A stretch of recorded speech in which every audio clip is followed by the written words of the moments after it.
మిస్త్రీ ఏం చేస్తున్నారు ఇక్కడ? మా మరదలు వాళ్ళు అరిసెలు వండటానికి పిలిచింది నన్ను. నేను అరిసెలు వండటానికి పాకం పెట్టాను, అరిసెలు ఊతుకున్నాను. మా తమ్మి వాళ్ళ అబ్బాయి వెంకయ్య వాళ్ళ అమ్మ కొడుకులు ఇద్దరు చేస్తున్నారు. నేను అరిసెలు ఊతుకున్నాను. అక్కడేంటి తీసి ప్లేట్లు వేస్తున్నారు? వాళ్ళు శనివిడి పిండిని తీసుకొని ముద్ద చేసుకోవడం కోసం వాళ్ళు వేసుకుంటున్నారు. అదేవిధంగా మనం వాళ్ళు వేస్తుంటే నేను అరిసెలు వండుతున్నాను. ఓకే, అరిసెలు బాగా వచ్చినాయి. ఎట్లా అరిసెలు వచ్చేది అట్టగా? అరిసె కాలిన పాటును బట్టి రెండో పాటు జరిగేసుకొని దాన్ని విధానంగా మళ్ళీ చేతుల్లో వాటిని ఏమంటారు? గంటలు, అరిసెల గంటలు.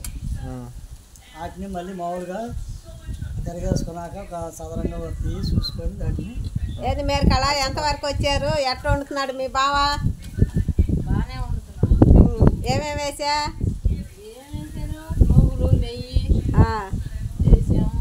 మా బావ పాకం బాగా పట్టాడు. అరిసెలు బాగానే వస్తున్నాయి అట్టుకుంటా బాండీలో. అరిసెలు బాగానే చేస్తున్నాడు, బాగానే వస్తున్నాయి. నేత అరిసెలా మామూలు అరిసెలా? నెయ్యి పాకంలోనే పోసాము. మామూలుగా బాండీలు అయితే నూనె పోసుకొని వండుకుంటున్నాం మేమైతే. నెయ్యి అయితే పాకంలో పోసారు, మామూలుగా అయితే బాండీలో నూనె పోసి వండుతున్నారు. బాగానే వస్తున్నాయి బొబ్బలు అవి రాకుండా వస్తున్నాయా?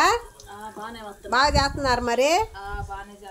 నాకు అది ఇంట్లో పని ఉందిలే, నీ కూతుళ్ళు చేయరు కదా, అందుకని ఇంట్లో పని ఉంది నాకు, అందుకని నేను రాలేదు. ఎంకయ్య చేస్తున్నాడు అట్టుకుంటగా. ఎంకయ్య రేపు వాళ్ళ ఆడవాళ్ళు వచ్చినా చేసి తాళ్లే అట్నే. ఎంకయ్య నువ్వు వాళ్ళ పెద్దనాన్న ముగ్గురు చేస్తున్నారా?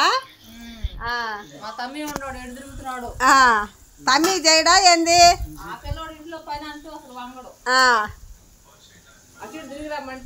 సరే సరే మా వెళ్తున్నాను, పిల్లలు ఇద్దరు ఇంటికాడ ఉన్నారు.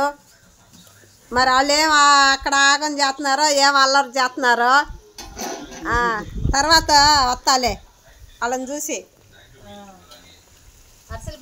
చూడండి బాగానే వచ్చినాయి మీరు కల ఒకటారా కొంచెం బొబ్బలు వచ్చినా అరిసెలు బాగానే వస్తున్నాయి. బాగా నీట్గా ఉండయి అరిసెలు కూడా. తెల్లగా కాలుతున్నాడు, అదే తెల్లగా కాలుతున్నాడు. మీరు తినేదాన్ని బట్టి కొంచెం ఎర్రగా లేదా ఆ రంగులో కాల్పించుకోండి. నూగులు సరిపోలేదు అనుకుంటా అరిసెల మీద. నూగులు సరిపోతాయిలేమ్మా, ఎక్కువ వేయర్లే. వేడి చేస్తాయి అబ్బాయి, అందుకని తప్పించి వండుకుంటాము. ఇంకా నేను ఎక్కువ పోసా. సరే, ఈ అరిసెలు పాకం ఏ విధంగా వచ్చింది, మీరైతే ఎలా పడతారో చూసి మాకు కామెంట్ పెట్టండి. ఏదైనా మాట మనమైతే పాకం పెట్టినాక అరిసెని మనం రౌండ్గా ఉండలాగా చేసుకొని మనం కవర్ మీదనో లేదా ఇంకొట్టి ఇస్తరాక మీద వేసుకొని చేసుకుంటే ఇది నునుపుగా వచ్చింది, సదరంగా ఉంటుంది. అరిసె బాగా గుండ్రంగా వచ్చి మన పాకం బాగా చక్కగా కుదిరినప్పుడు అరిసె బ్రహ్మాండంగా మన చేతికి బండిలు ఇరగకుండా వచ్చింది. దానికి మనం అరిసె పాకాన్ని జాగ్రత్తగా పట్టుకోవాలి. పట్టుకునే విధానంలో కూడా తేడా ఉంటుంది.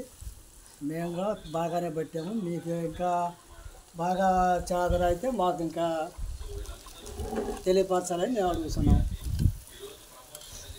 అదే మీరు ఏ విధంగా పడతారో మాకు కూడా తెలియపరచండి.